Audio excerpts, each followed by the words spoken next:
Halo, perkenalkan kami dari kelompok Selas Pare. Saya Nabil sebagai ketua kelompok. Saya Stefani, saya Ewi. Saya Gio, saya Fatah Hilmi. Di sini kami akan mewawancarai mahasiswa di UAN Unpar dan di Jalan Unpar mengenai perjuangan nasionalisme Selas Pare yang relevan di masa sekarang untuk memperjuangkan tanah Papua. Aku Stefani. Saya Abed. Jadi setelah kakak merantau ke Pulau Jawa ini, apa tantangan utama kakak tuh yang dihadapi sebagai mahasiswa? Kalau yang harus saya alami pasti perbedaan pergaulan sih. Pertama mungkin lebih ke pertemanan yang ada di sini memang berbeda. Kalau di sini lebih individualis, tapi individualis dalam artian mandiri. Kalau di sana benar-benar kita tuh sama-sama gotong royong bareng-bareng, kerja itu bareng-bareng semuanya. Kakak itu sendiri, bagaimana perjuangan tokoh di Selas Pare bagi kakak di tentang menghadapi tantangan di dunia pendidikan? Jadi yang saya tahu, Selas Pare kan dia pengen memeratakan dan pengen juga masyarakat di Papua itu bisa mendapatkan pendidikan yang merata. Makanya kalau misalkan dibilang mungkin yang memotivasi ya pasti saya pengen tidak hanya saya sendiri yang bisa mendapatkan privilege untuk belajar lebih, tapi bisa membagikannya juga dengan teman-teman lainnya kan.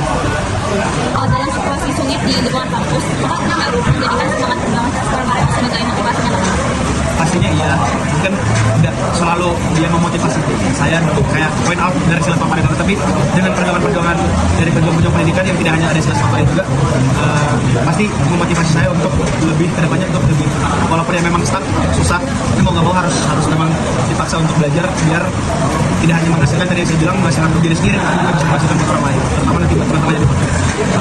Mungkin lebih kepesan ya, lebih kalau misalnya kita yang sama-sama merantau harus ada solidaritas untuk saling membantu, saling mendukung, dan juga saling memberikan dampak positif untuk satu sama lain. Kalau sejarah di pendidikan ini pasti mungkin dari pemerintahnya sendiri, di mana pemerintah pusat itu melakukan pemerataan pendidikan, akses pendidikan, dan juga mungkin lebih infrastrukturnya itu kurang, jadi yang membuat pendidikan senjata. Apa yang Anda harapkan dari pemerintah atau lembaga pendidikan untuk mengatasi bencana? Dari pemerintahnya juga kembali membuat kebijakan-kebijakan yang baru, tidak hanya dari daerahnya, tapi berkolaborasi juga dengan pemerintah pusat agar bisa membangun akses pendidikan, itu kan yang penting selain pendidikan rumah sakit dan sebagainya, yang penting untuk menunjang dari pendidikan atau pendidikan, dan juga bisa melakukan pelajaran-pelajaran atau kurikulumnya itu bisa ditanggung. Dan untuk kakak, bagaimana perjuangan mahasiswa dari kami yang belajar di luar pulau kayak Bandung sekarang melanjutkan semangat tokoh seperti Selas Pare, kayak apakah mereka membantu pendidikan di Papua? Ada yang mereka membantu, ada, dan juga kedua tidak hanya sekalinya mungkin yang merantau, mereka tuh tetap bisa untuk mengupayakan bisa membawa hasil sebelum kembali ke Papua. Jadi kan biar perjuangan dari Selas Pare juga tidak hilang. Wawancara kedua dengan mahasiswa Papua yang berkuliah di Pulau Jawa. Asik namanya, terima kasih atas waktunya. Nama saya Benny, berasal dari Papua. Bagaimana perbedaan budaya yang mempengaruhi proses belajar waktu kakak datang dari Papua ke tanah Jawa ini? Apa budaya yang kakak kaget itu? Saya dari Papua datang itu melalui saya tidak bisa ini, tapi melalui dari Papua itu dari pemerintah. Artinya kan biaya dari Papua itu kan orang tua tidak mampu, karena saya dari Papua datang di sini untuk belajar begitu. Datang sini saya kan tidak tahu apa di sini nyanyi. Ya kaget, ini yang paling ini ya apa?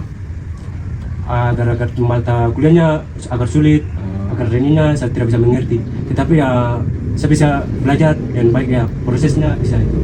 Kaget nggak sama kayak budaya orang Sunda yang biasanya apa-apa ngomong punten dulu, apa-apa ya? Oh ya, kaget itu sama kebiasaan orang Jawa gitu. Ya orang Jawa gitu, saya biasa nongkrong dengan orang-orang dari Jawa, dari Bandung. Mereka nyanyi apa ya, di Bandung sini cuacanya berbeda ya gitu ya, cuacanya seimbang gitu.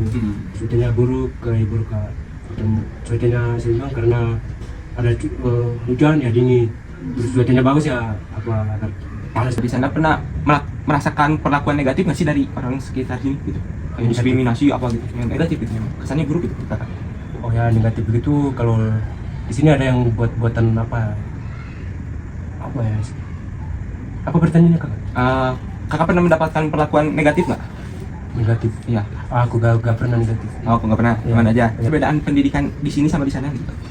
Di sini sama di Papua itu kan ada macam mereka dapat uang sebanyak 10 juta begitu, mereka macam uangnya kecil begitu.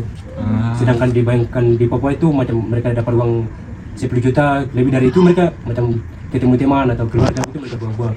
Terus saya datang di sini, saya pantau-pantau macam di orang Bandung sini, kan mereka kan dapat uang 100 atau mereka dapat uang berapa begitu, ya mereka berpikir lalu mereka akan buangkan uang 100 itu. Kan di Papua kan tidak pikir bagian itu kita gunakan apa begitu, bicara mereka ini. Punya niat memperbaiki nggak? Kan kakak udah di sekolah ini di sini.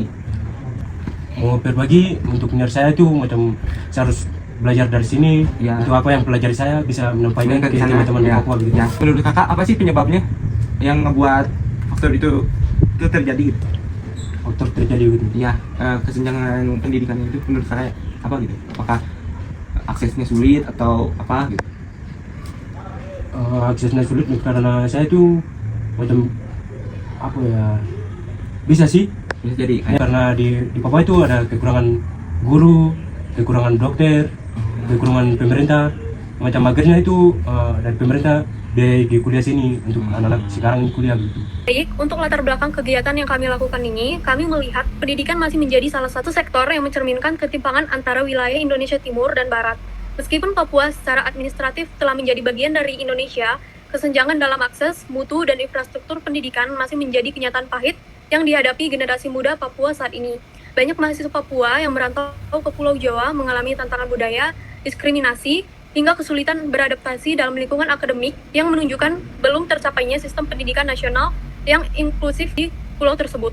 Kami mewawancarai beberapa mahasiswa dari Papua yang ada di Pulau Jawa dengan tujuan kegiatan menganalisis tantangan pendidikan yang dihadapi oleh mereka, khususnya di Pulau Jawa terkait dengan perbedaan budaya dan sosial, serta bagaimana mencerminkan semangat perjuangan Silas Papare dalam membela hak-hak masyarakat Papua.